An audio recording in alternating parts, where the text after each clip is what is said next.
सीधा रुख करेंगे मुख्यमंत्री योगी आदित्यनाथ का, जहां वो शामिल हुए हैं राउंड टेबल सम्मेलन में। गोमती नगर के ताज होटल में ये कार्यक्रम आयोजित किया गया है। उस जगह मुझे टेलीफोन करना हो तो मैं भी टेलीफोन करूंगा, मैं बातचीत करूंगा, लेकिन मैं दूसरे रोड शो में भी नहीं करूंगा, क्योंकि हमें रिजल्ट देने हैं। मुझे कुछ पॉलिसीज तैयार करनी है और फिर हम इसको आगे बढ़ाएंगे।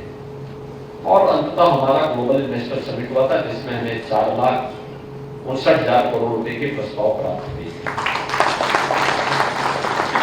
यह उत्तर प्रदेश पहला इन्वेस्टर समिट था उत्तर प्रदेश का।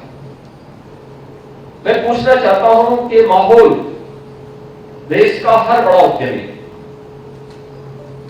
क्यों उत्तर प्रदेश से हाथ जोड़ चुका था कि साहब हम उत्तर प्रदेश दोबारा नहीं आएंगे। कौन लोग हैं इसके लिए जिम्मेदार? सरकार की तत्कालीन सरकार की कार्यपद्धति,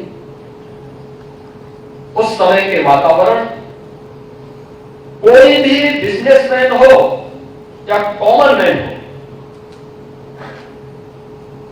व्यवसाय करने के लिए या उसको अपने सामान्य जीवन का निर्वाह करने के लिए उसको सबसे पहली गारंटी चाहिए सुरक्षा की। कानून का राज,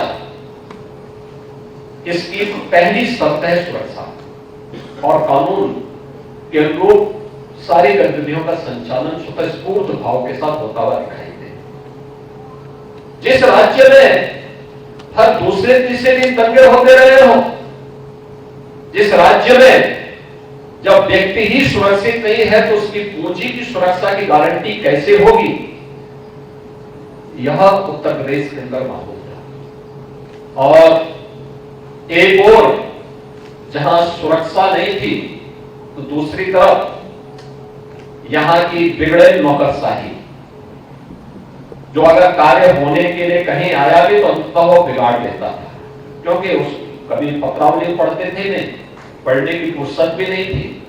जब नेताओं के पीछे चाकरी करने की जब लोगों की आदत हो जाती है तो उसके दुष्परिणाम इसी रूप में देखने को मिलते हैं कि उनका इससे कोई मतलब नहीं था। उत्तर प्रदेश के बारे में उनका कोई विजन नहीं था। उत्तर प्रदेश के बारे में कार्य करना है, उत्तर प्रदेश के अंदर हमें निवेश के प्रस्तावों के माध्यम से विकास के कार्यक्रमों को आगे बढ़ाना है। कोई लैंड बैंक नहीं था, यहां पे कोई पॉलिसीज नहीं थी, और पॉलिसी से पहले अगर कभी किसी ने बनाई भी तो पिक एंड चूज का होता। एक मंत्री को अपना निजी विश्वविद्यालय बनाना था तो उस मंत्री के लिए पॉलिसी बनाई गई निजी विश्वविद्यालय की 10 एकड़, और उसी के बगल के जनपद में दूसरे सज्जन विश्वविद्यालय बनाना चाहते थे तो उनके लिए कहा नहीं, तुम 100 एकड़ लेके आओ तब हम तो विश्वविद्यालय की मान्यता देंगे। अब मुझे बताओ कि एक समय दो लोग विश्वविद्यालय बनाना चाहते हैं, एक सत्ता पक्ष का है और दूसरा सचमुच इस फील्ड का विशेषज्ञ है। एक के लिए कहा जा रहा है 100 एकड़ लैंड लेके आओ तब हम विश्वविद्यालय की मान्यता देंगे, और एक व्यक्ति के लिए कहा जा रहा है कि नहीं 10 एकड़ में तुम्हें विश्वविद्यालय के लिए तुम्हारा एक्ट हम पास कर देंगे। ये कहां इसका विश्वास रहेगा?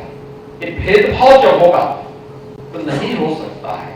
आप पिक एंड चूज करके व्यवस्था को आगे नहीं बढ़ा सकते, और सुरक्षित वातावरण में न नागरिक आपको पसंद कर पाएंगे और नहीं कोई बिजनेसमैन अपने स्वयं की सुरक्षा को, अपनी पूंजी की सुरक्षा को खतरे में डाल करके आपके यहां निवेश नहीं करेगा।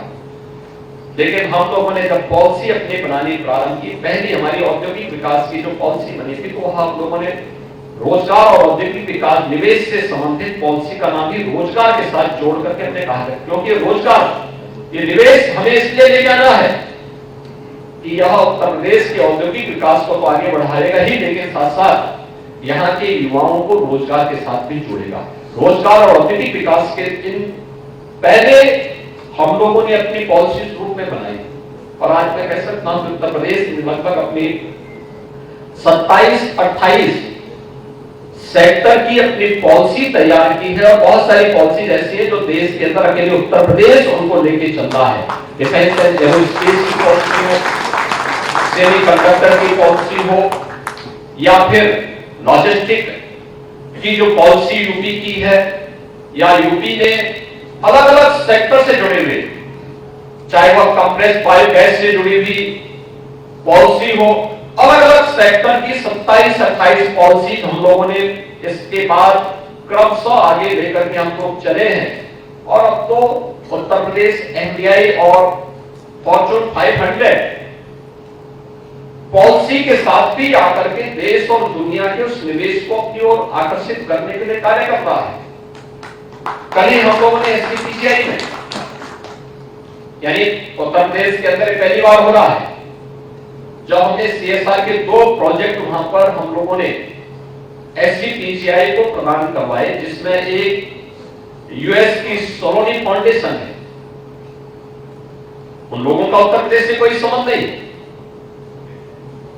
और लेकिन उत्तर प्रदेश की टीम जब 2022 के अंत में यूएस विजिट में गई थी, जिसमें हमारे मंत्री थे, अधिकारीगण थे, और ये टीम जब वहां गई सिलिकॉन वैली में, जब जाकर के लोगों ने वहां के लोगों से संवाद किया, यूपी में निवेश के लिए कहा, तब लोगों को लगा कि उत्तर प्रदेश भी कोई जगह है, यूपी भी कोई जगह है भारत के अंदर। और आप सुन रहे थे मुख्यमंत्री योगी आदित्यनाथ को।